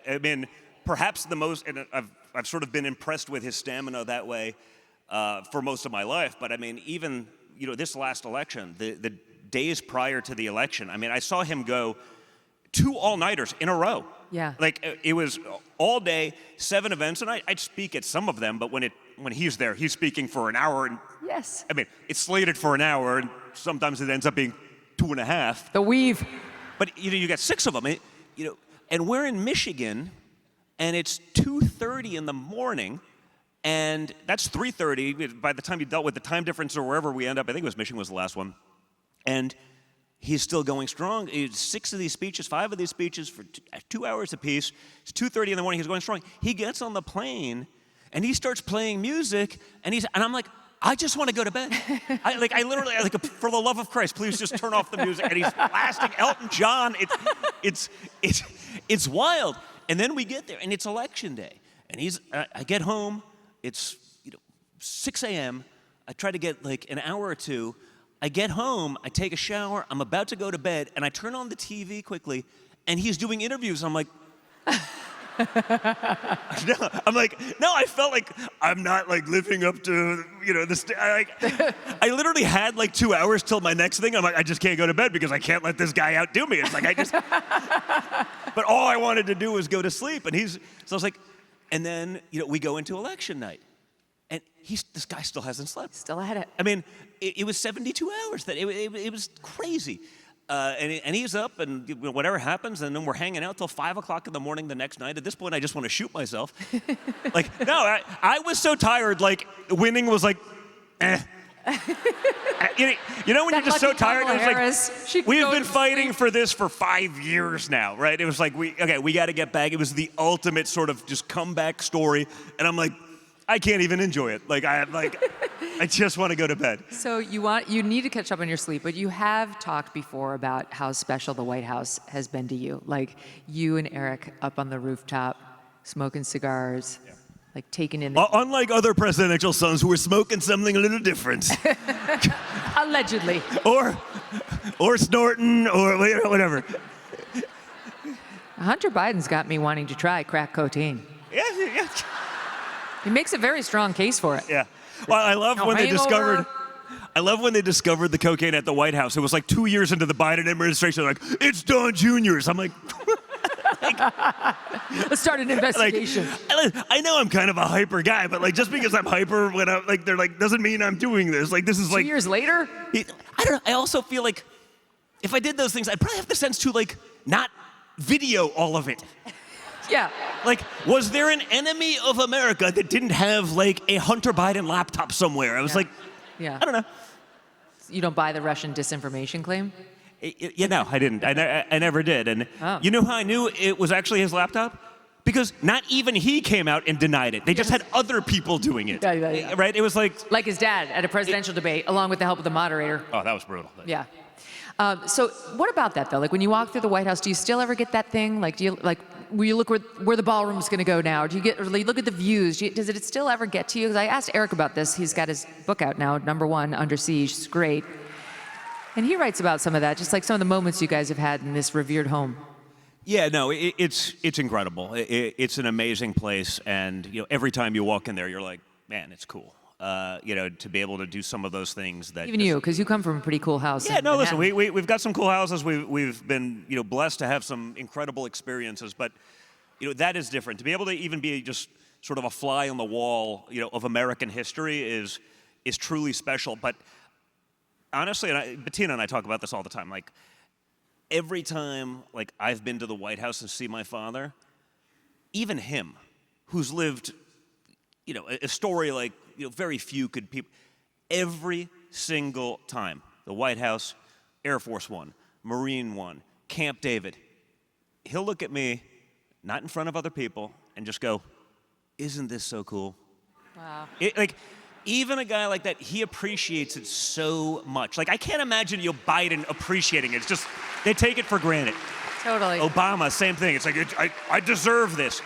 Donald Trump, each and every day he walks into the Oval Office, is like, this is the most amazing ride ever. He appreciates it. He understands the history of it all. I mean, there's a level of gratitude that I think most people couldn't possibly fathom, that he has. Because, we all see him off the stage, and there's a component of Trump that is what you see is what you get. Mm-hmm. But there is that side of him that actually has real empathy. There's a reason people work for him for 40 years. He gets that. He doesn't like to show it because sometimes he looks at it as, well, if I show empathy, that's weakness when I'm dealing with Putin or Xi or whatever it may be. But it's truly spectacular to see that kind of awe. It's funny you should say that because I've been studying your dad just as a reporter for many years. And in the beginning, when we had our dust up, I was like, I don't know if he has empathy. I want to know if he has empathy. And for years, I questioned, does he have empathy? And now, having studied him for a good 10, 11 years, closely, it's so clear he does. Yeah. He just doesn't express it in the way that everybody else might. Look what he did with Charlie. We didn't have shots of Trump crying on camera. He's not like that. Never going to do that. But I mean, immediately reaching out to the family. JD gets sent out there to get Charlie. Your dad was so good with Erica. The Presidential Medal of Freedom, showing up at his memorial. This is how Trump shows his empathy. Yeah, I mean, and he doesn't even beyond that. But again, he doesn't like to show it. I've always told him, I'm like, your greatest political liability, perhaps, is not actually his social media, contrary to popular belief. And there were times I was like, I don't know, maybe that's it. But it's actually the fact that it's just that old school sort of Germanic mentality of you can't show that. I'm like, no, show that. He's like, we can't do it. I'm like, he understands he could do that, but he's just not. You're not going to change. I love how he calls you and Eric honey. Honey. Yeah. That's so sweet. Yeah. Right? It's so endearing. And always seems Always, like it's like, yeah. that's all he calls you. Yeah. All right, let's get back to policy because something's happening in the Republican Party now that's very interesting. And one of our questioners kind of raised it. But your dad made this a big tent party. I mean, he wrested it over to the MAGA way of looking at life. And the old school Republicans complained, there we go, but they came along. Like, it's his Republican Party now, and they didn't leave that sort of neocon and also National Review, more traditional conservative wing is still there, and they're still voting Republican, which was a feat by your dad. But now there's like a push within the Republican, I don't know if it's the party or just the side, the right, to excise certain people, certain thoughts, and for there to be more, quote, policing. What do you make of it? Listen, I actually think, I'm a pretty conservative guy. I always have been. I think the irony, I think I was the only person in our family that was actually able to vote for Trump in 2016 in the New York primary because yeah, I was actually registered as a Republican. But no, listen, I think when I see some of those things, and doesn't mean I'm not going to have disagreements, and doesn't mean I'm not willing to have those disagreements publicly. We can argue those things out. But when you try to ostracize, I think that's a disaster. It's like, I think what's unique about the Republican Party, unlike the Democrat Party, who, it's like the Borg. You've seen, you must believe 100% of everything that we say, and if you don't do that, you're out. You've seen that. You've seen what they've done to people, across the board who may be with them. I mean, I always remember with like the trans women in sports issue, which, their hill to die on. Martina Navratilova, the tennis player, she was really good friends with my mom and, pretty ardent leftist. But she was like a gay rights activist in the 80s before it was like cool, right? Before that gave you like social standing. It was actually a liability and it was difficult. And she was also one of the best female athletes of all time. And she was like, I don't know, this is pretty ridiculous. And they threw her out of the LGBT movement. She was the only one that anyone had ever heard of, prior to, again, it being like, virtue signaling. And it was like she was out. And then she has to try to remake herself and apologize for what everyone understands is abject insanity. And so, our party, we can have differing opinions. We can do those things and we can bring people together and have a conversation and agree that, hey, we agree on 95% of things, but in the end, those 95% of things is going to move the needle forward for our party, for our country, for our children. And so, because you don't buy into each and every one of the sound bites doesn't mean someone needs to be ostracized entirely. I mean, since we sort of opened up talking about Charlie, I've been watching that right now where, sort of the dueling factions of the Israel issue. No, it's a binary thing, and Charlie believed this, and here's a text message I got proving that it was 100% this. Well, here's one that shows exactly the opposite. I'm like, well, I don't know, I know him pretty well. I think he could be incredibly pro-Israel and for the Israeli people, but doesn't mean that over the last few years that he couldn't have also started getting jaded about their leadership and government. The government of a country is not necessarily indicative of the people or of the nature of that. And so there's nuance. And, watching, people, some of whom were real friends of him, some of whom, were probably embellishing their resume of, their proximity to Charlie for clicks and whatever it may be, taking this binary approach. I know we discussed it sort of offline when we spoke right after that, but, it was sort of disgusting. And yet you see that. And so, you're allowed to have nuance. You're allowed to have some of these disagreements. And I think for the most part, the people in our party still want a general movement towards X, Y, or Z. But to try to boot people out, that's just a win for the Democrats. They'd love us to be fractured that way. By the way, it doesn't work. It doesn't work. I mean, not like it doesn't National work. Review, Now, there are 4 years people ago. that are so actively opposed to so many of our policies, Republicans that vote against everything Republican. There's a difference. I mean, there is a time for war, with those Someone's people. going to get primaried. Yeah, a Mitt Romney-style Republican today, that's, you might as well have a Democrat, so you try to replace that. That doesn't mean you can't have disagreements with some people on certain things, and do what Charlie did, which is open up your platform to those who disagree with you, argue it out in public, get to a place, and honestly, maybe both minds change a little bit, and you find that common ground to be able to move forward. Yeah, right on. I'm not for deplatforming, really. Only in the most extreme cases where somebody's committed crimes repeatedly would I be in favor of deplatforming. But otherwise, people can have their say, and Americans have a way of figuring it out. Agreed. By the way, I love when they let certain idiots keep talking, because it actually, it's the greatest thing in the world. Like when the Democrats are pushing the trans thing, when they're fighting to make sure that we're giving American taxpayer dollars to illegal immigrants for health care, while our own healthcare system is a disaster, and we're trying to fix it. But no, we got billions of dollars for that, but we can't fix our roads, we can't fix our schools, we can't take care of our vets. Like, when Democrats are keeping the government shut down and not funding our military, they voted for it again, right? They're not going to fund our military. When one of the leaders of the party was on, that news clip, you see, who the hell was it? What was her name? She was, well, people are going to have to feel pain, but that's the only leverage we have. They're saying the quiet parts out loud.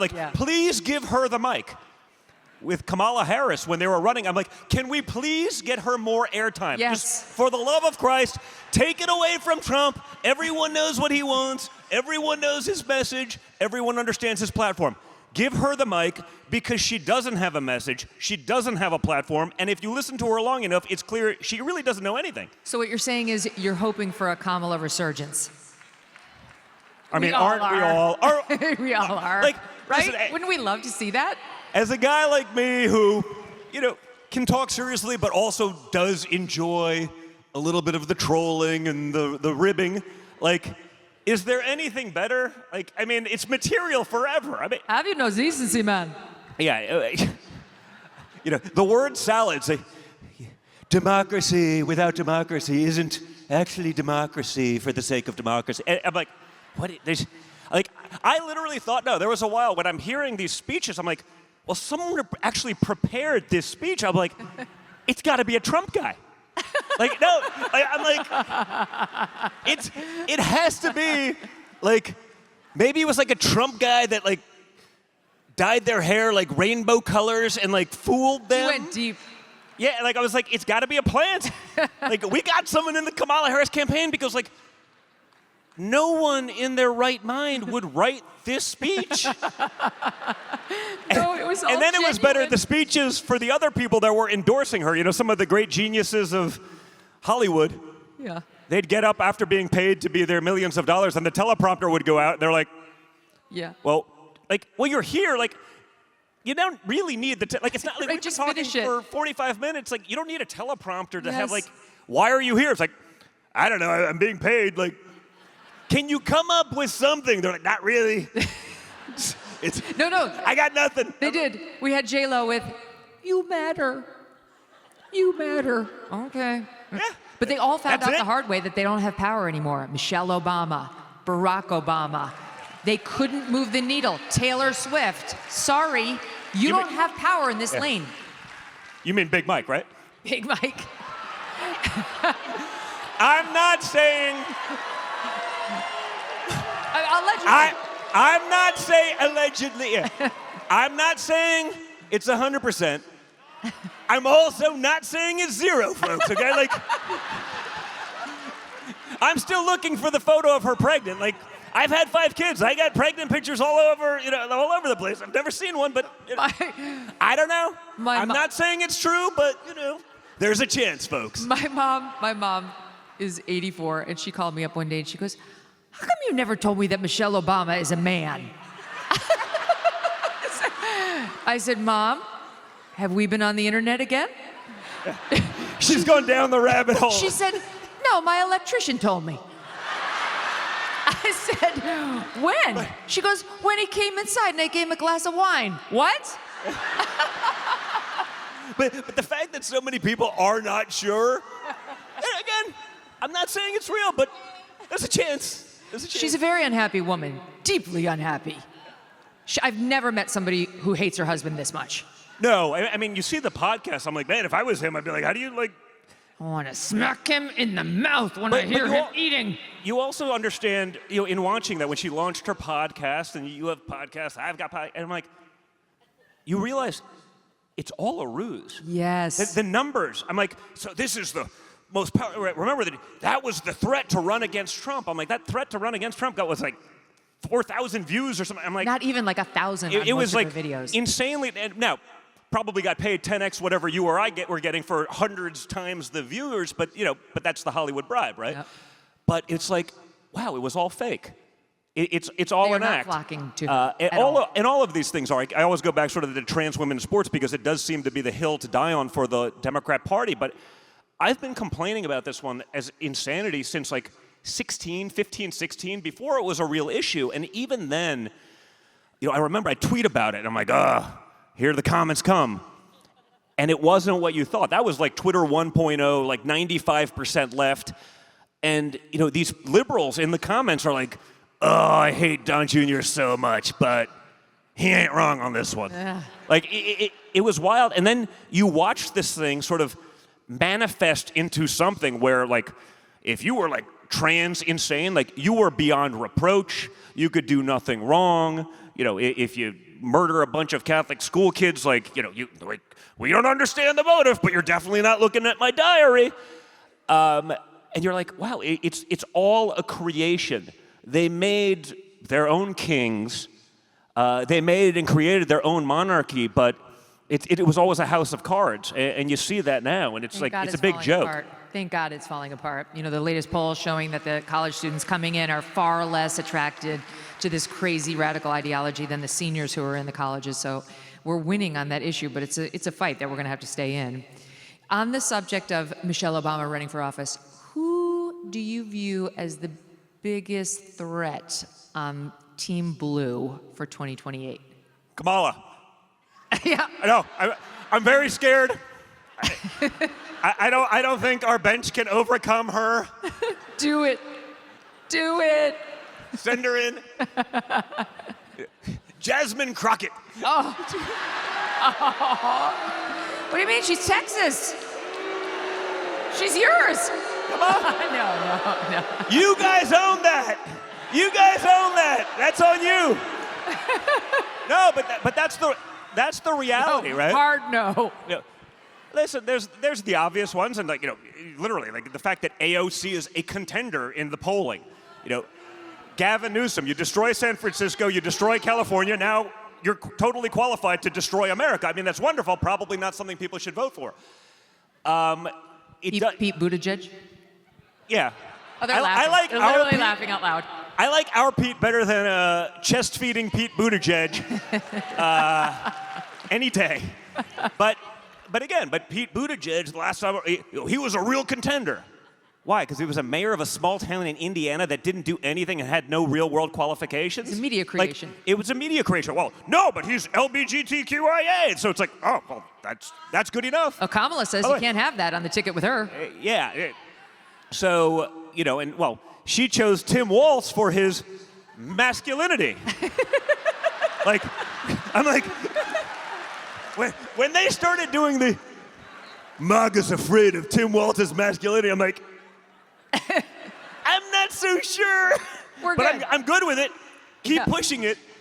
He's a shooter, and I'm watching him struggle, like loading an autoloader shotgun. Like, it's a semi-automatic. It's not that hard. They all sort of load the same way, but it goes to show you how unrelatable the Democrat Party is. To them, that was actually masculine. Get him some camo. What would have been arguably like the most effeminate man I know in politics, that was like the most masculine, and that was to balance out the ticket. And I'm, remember when he came out like with spirit fingers? And I'm like, jazz hands. They're like, yeah. And I'm like, like a guy getting called on The Price is Right. That's what he looked like down to contestant showdown. I literally was like, are they punking? I was waiting for like Ashton Kutcher to jump out of a cake and be like, you're being punked. Obviously, this is not it. Like it was wild, and so I think they're so lost, and they buy their own BS so much because it's reinforced by everyone, right? Yeah. I think there's great American citizens who can be, and are moderate Democrats in the heartland of the country, but they have no actual representation because you can't win. Yep. a statewide race without money from California and New York. And if you're taking that money from California, New York, Soros, the other insanos and communists, like, you basically have to toe the line for the most radical parts of that agenda. And so it's a rudderless ship. And that's truly scary because they do keep winning. They're able to influence so much. I think, we chipped away so much of that. Charlie was able to do so much of that with, the youth movement, where people are like, once he opened up his platform to everyone, and, young kids were like watching him argue with some leftist or some, doctor, of, gender studies at a university, and, watching this guy that never even went to college just dismantle their arguments one by one. They're like, wait a minute, maybe we've just been misled. And you saw this dynamic shift.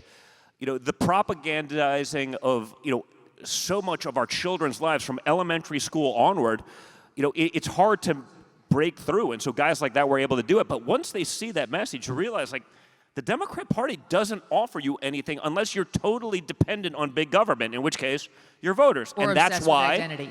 And that's why, rather than actually appeal to reasonable Americans, they have to import a new voter base. Mm-hmm. It's all very obvious. It's why they're out there literally defending the due process for criminal cartel gang members running go-fast boats out of Venezuela, bringing fentanyl to our country. They're more concerned about the due process of that than they were me, my father, anyone that was within about 500 miles of Washington, D.C. on January 6th. Their due process, screw that. Yep. But people who are bringing in fentanyl that kills, by the way, 100,000 Americans a year, 2 Vietnams a year, they're worried about due process for them? Come on, man. Like, this is not a party that you can stand behind, even if you don't necessarily agree with a lot of conservative principles. They're just lost. I mean, they're voting and they're hoping for America to fail. Have you felt the resurgence of influx, of young conservatives in the wake of Charlie's death? I mean, I feel like we've all felt it on some level, like people migrating to the Republican Party, to your dad, putting on a MAGA hat, putting on a Charlie Kirk or a Turning Point hat. I mean, anecdotally, we've all felt it, but do you think that's real? I think it's very real. I mean, and I saw it, like I said. I think, Charlie would have said I probably did more Turning Point events than anyone other than him. In the last 10 years, it was a big part of what I wanted to do, and maybe just, I'm like the old guy at Turning Point now, so it maybe just makes me feel young. Yeah. But no, it's amazing going around the country now. I mean, when he came to me in like 15, 16, and he was like, "Hey, we're going to do these college events." I spoke about it at his, memorial services. I was like, "Wait, what?" Like, we're going to go do an event at Penn State, and we're going to go to, I told the story about being at, I guess it was Michigan State, and we're about to go on there. It's an auditorium, similar to this, and of course the university, we have 5,000 reservations, so they give you a room that holds 1,000 or whatever it is, and they wouldn't do that, and then they got to make sure that the leftists get in there, and the state police came up to us and were like, "Listen, we can't tell you not to go on, but we also can't guarantee your safety at this point." It was that riled up, and we're like, no, both of our mentality was like, hey, I'd rather get my ass kicked than actually give them what they want and fold. And so we went out there and did it anyway. And but we won over the crowd. That it sort of started out at rambunctious, and like the crowd just shut down because it was just, they weren't exactly sending their finest. No different than the No Kings protest. I'm like, every once in a while it's nice to shoot fish in a barrel. So especially in a place like that. So what's her name again? Big Chungus. Yeah. So it was great. And so we did these things, and you saw that movement. And year after year, I watched that organization grow and get bigger. And the first time we did, AmFest, it was like 500 people in a room, and that was huge. Wow. And it was 2,000 and 3,000. It was like 18,000 last year. And I'm like, man, this is. But I also see it when I'm just around and out. And it's not just the young people. It's, Hispanics, and African Americans, people that come up to you that just because you still, like if you watch CNN long enough about yourself, you're like, I must be a terrible person. Like, yes, oh, yeah. You still even buy into some of, the narrative. Like there's, people run up to you and you're like, am I going to get hit? And it's like, can we take a selfie? I'm like, I didn't see that coming. Yeah. The seismic shift, I saw it a little bit during the first term, and then once Biden came in and people were really experiencing that pain, it was just like overwhelming. Like all of the demographics that are not supposed to be Republican, they can't possibly be, I mean, just wide open. I mean, and that's continuing to this day. And so I think that's huge. We just got to make sure we keep that going and we don't let that slide. How do you feel about the investigation into Charlie's death? Can we have faith in it? Do you feel like it's being well handled? So far, listen, so far so good. I think, I've had this conversation with a lot of the guys that have been, very involved from the beginning, and, others that are a big part of that movement that are, are going to take, more of a role. Guys like JD, like, hey, he believes we have to keep this going. People, myself, hey, I did a lot of them, but I got to do even more. We got to keep this going. There's never going to be a replacement for Charlie Kirk. You can't plug that in. But if we can find 10 people that can do 10% of what he did, and they go all in and do that, we can keep that alive. And honestly, we all owe that to him to do it. And so, we're gonna make sure that happens. And again, maybe we're blessed to again one day find a generational talent like that can take over and step in. But I think he helped create and foment so many, young people and bring them into the movement where they're able to speak their mind. And now, the big part of it is really a critical mass. They used to get the whole, hey Don, great to see you, like, hiding their support. People have learned that the biggest thing we can do is be unafraid. Yep. If we're unafraid, if you're willing to speak your mind, you can do that respectfully. No one's telling you have to get on a mic and speak in front of thousands of people, but just having the dialogue in and of itself is enough. So many more people than you would ever possibly know believe what you believe, but there's been a social consequence to actually saying it out loud. They've seen that. They've been through cancel culture. They've been to the PTA meetings. They've seen what happens in the Starbucks lines. You open that door for them. Once they realize, what? There is kind of a support network here if I figure it out. It's so cathartic. You can't die in your bed saying, thank God I never offended anyone. That is just no way to go through life. That would be such a sad result. I actually feel like if I haven't offended someone, I've actually accomplished nothing. Yes, I failed. Now, I'm a bit of a masochist when it comes to this crap, but... So, just to round back, do you have confidence in the investigation? Should we have confidence in this FBI investigating? I do, and I mean, I don't know. I don't like it when the people have the private, but I've spoken to everyone, around, and Erica, and I do have confidence. And when I start seeing some of the other stuff, it's like, man. And by the way, just so we're clear, as you all probably know, if you're here, you probably follow me a little bit. Like, I'm about as conspiratorial as it gets within the realm of sanity for good cause, right? I think I was the guy that first said, like, the difference between a conspiracy theory and the truth is usually about 6 months. I was the guy canceled for pushing all of the obvious things that were conspiracy theories that, Wuhan or whatever it may be, lab virus leak.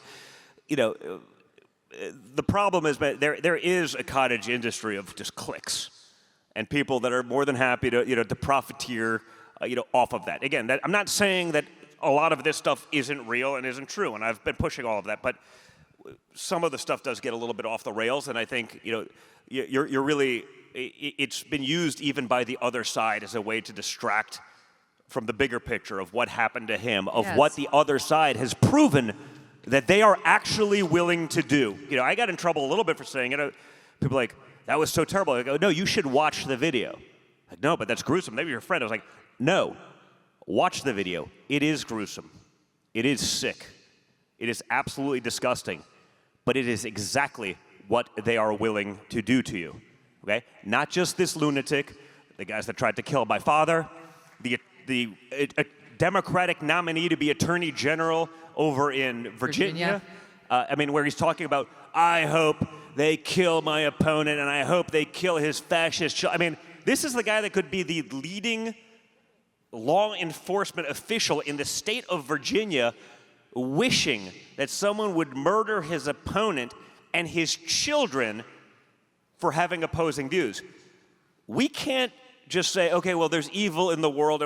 You have to understand how much it is. And this goes back to what we were talking about earlier, about we have to understand that I'm not saying when I say we have to play the same game, resort to violence, but we have to understand what they are willing to do. What they're capable And we of. have to do everything in our minds and everything imaginable to prevent that from ever happening again, because that should never happen Right on. in any free nation, certainly not in America in 2025. And we're talking about the solutions to that. No one on the right side is calling for violence. It is use your voice, speak out, stop being a closet Republican or a closet conservative.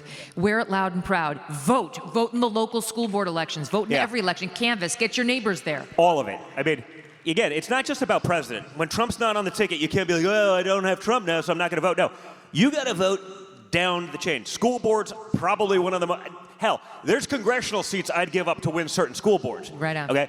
Dog catcher. They will figure out how to weaponize the dog catcher, so run for that too. We have to do a clean sweep. We have to be engaged at all costs. And we can't, again, buy into the narrative when they're, well, the violence is coming from both sides. No, it is not. The violence is coming from one side. Don't let them get away with that. Don't let them sell you that. There's a vast majority of the Democrat left that literally believes it's coming from both sides. Like, well, point out where the violence is coming from the right. Name one. Yeah, well, wait. Name one. They can't do it. It's coming from one side. People have to understand that, and it has to stop. The left points to two incidents. They point to the break-in at Nancy Pelosi's house and that Minnesota state lawmaker who was attacked. Neither of those, those are leftist victims, but neither of those was attacked by a conservative or by anybody motivated by conservatism or anything that they've heard But the from narrative that it was, conservatives. they're like, well, this happened from a... No, it didn't. No, it didn't. There were Democratic lawmakers murdered by a Democrat that worked Yes. for what? The guy that who worked attacked for Tim Paul Walz. Pelosi was carrying BLM flags and pride flags and was about as far left as they come. And the guy who attacked the Minnesota state lawmaker said he was motivated by Tim Walz, who he claimed told him to go and kill her. And he worked for that. He was actually an employee of Tim Walz. He I had worked imagine for Tim Tim Walz Walz. wasn't hiring MAGA Republicans, in all fairness. But No, again, so but it these are doesn't their prevent them from running that narrative. I see it on social media, and it gets thousands. It's a conservative that did it. No, it's not. It's not. But when they lost all their other options, Megyn, when they can't win with dialogue, when they can't win with facts, when they can no longer jam it through because they're indoctrinating our children in schools, they feel desperate. This is their last line of defense because they've literally lost every other mechanism to make their points because There's their a poll points showing are so one-third bad of leftists that it doesn't work. Are open-minded to political violence. 1/3. I'm actually surprised it's that low based on what I see, based on the narrative I see on social, based on the commentary, based on what's been sent to me. Do you ever get scared for yourself or your family? I always think much more about my children. I've sort of decided I'm just going to put myself out there, and you're not going to be able to move forward the ball by sitting in a back room, right? You just can't do it, and I'm just not going to let them do that. But I got the sort of powder-filled, white powder-filled envelopes with sort of the cutout letters and hate mail. I hope you die, and then I've had that a couple of times. I've actually one of the last live events of the 2024 campaign I did with Charlie Kirk. We almost had to stop because there was a guy threatening to kill me or whatever it was, and it was out there. And I think they were like, "Well, you can't go." I was like, "I'm going." And actually the cops got him before the event happened, but they were out there doing this. So for me, it's become almost just there's an element of that that's there, and you just gotta take the chance. But I'm just not willing to put what I believe on hold for that. But it's more scary when my daughter has a stalker or whatever it may be. Then these things happen as well, and it's I'm much more fearful of that than I am for myself. Honestly, thank you for being that way and setting that example, Don, because we all have to do it to some extent. Again, they're doing it they're right resorting now. to violence Right now. What was Everybody who showed Charlie's up here crime? tonight. Charlie wasn't a radical. Charlie literally every day opened up one of the largest platforms in conservatism to people who despised him. He gave them one of the largest platforms in the world every day to try to make their point. The fact that they weren't able to do that and he was effective, that was his crime. And they killed him for it. Why, I've thought a lot about this in the last month. Why was Charlie targeted? Because he was effective. I think he's the most effective messenger we had, especially for, again, perhaps across the board, but certainly for the youth. And I think the Democrat Party, it's why they've spent so hard, taking over academia. It's why every, preschool teacher is indoctrinating children. The stories I hear around the country it's mind-blowing how bad it is and how infected it is. And the fact that he was able to take them, not like the conservative party is like, well, I used to think it when he first proposed the college campus tours. It was like, well, we'll get them when they're 35 and they start paying taxes. And it's like, well, yeah, but you're missing it. The fact that he was taking them, out of graduate level indoctrination and turning them in a couple of weeks, in a couple of months, in a year or two of college, that was a huge threat to the Democrat Party. That was their lock. They had the youth until God knows when, and Charlie flipped those numbers on his head, and that was the threat. Mm-hmm. And then he made his speaking ground one of the most dangerous places in America today, college campuses. Yeah. I mean, but it's a reminder. I take that whole thing as a reminder that we shouldn't cede the youth. We shouldn't cede an entire generation to the left. What if, as we've seen in the recent decades, they do get stuck there? They don't get out of it, and they're gettable. We can't cede anything, but we certainly can't give up on our kids, right? And I don't mean just picking them up at college level. We have to, that's why the school board stuff is so important, because we got to make sure these radicals aren't having the opportunity to indoctrinate our kids, where they can't read, they can't do basic math, they don't understand how anything in the real world works, but they do understand there's 4,376 genders. That bullshit has to stop, right? No. Right on. We can't compete against the world if our kids are being indoctrinated with woke leftist ideology and nothing that's actually practical, right? You see it every day. You see it coming out of college campuses. People, they're complaining about the irony of sort of the, paying off the student loans by the Biden administration. It was a bribe to the elite. Well, guess what, guys? If you're asking a plumber to pay off your student loan because you got a gender studies doctorate, maybe you're not as elite as you think you are. Maybe you're not all that elite. If the Democrat Party thinks that a 3-year-old should be able to change their gender without parental consent, but an 18-year-old is incapable of signing on the bottom line of a student loan document, Houston, we have a problem. Yeah, right. So, again, the irony and the hypocrisy of the way they look at the world, it's like whatever suits their narrative, they're okay to latch on, but you point out the corollary, and it's like, no, well, that's different. And so we have to get after that. I mean, the youth in America, that's number one. They're worth I'm an fighting old for. guy. I can stop doing whatever I want to do right now. I can go back to, my fishing cabin, and Lake Tucker, probably be pretty happy for the rest of my life. It's like I keep doing this because we're fighting for them. Don Jr., thank you. Thanks for all your family has given, and thanks for what you personally Thank have you done. so much, Megyn. Really admire you. Thank you, guys. Isn't he amazing? Aw, thank you. Whatever I can do. Yes, I appreciate it. I'm sure I'll see you at Amfest See you anyway. after. Yeah, absolutely, you will. Thank you, guys. Thank you, guys. Thank you for coming. Thank you for watching. I love you all.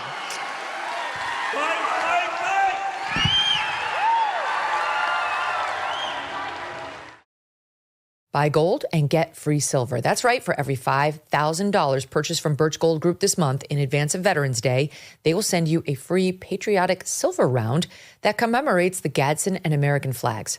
Look, gold is up over 40% since the beginning of this year, and Birch Gold can help you own it by converting an existing IRA or 401k into a tax-sheltered IRA in physical gold. Plus, they'll send you free silver honoring our veterans on qualifying purchases. And if you are current or former military, Birch Gold has a special offer just for you. They are waiving custodial fees for the first year on investments of any amount. With an A+ rating from the Better Business Bureau and tens of thousands of happy customers, consider diversifying your savings into gold.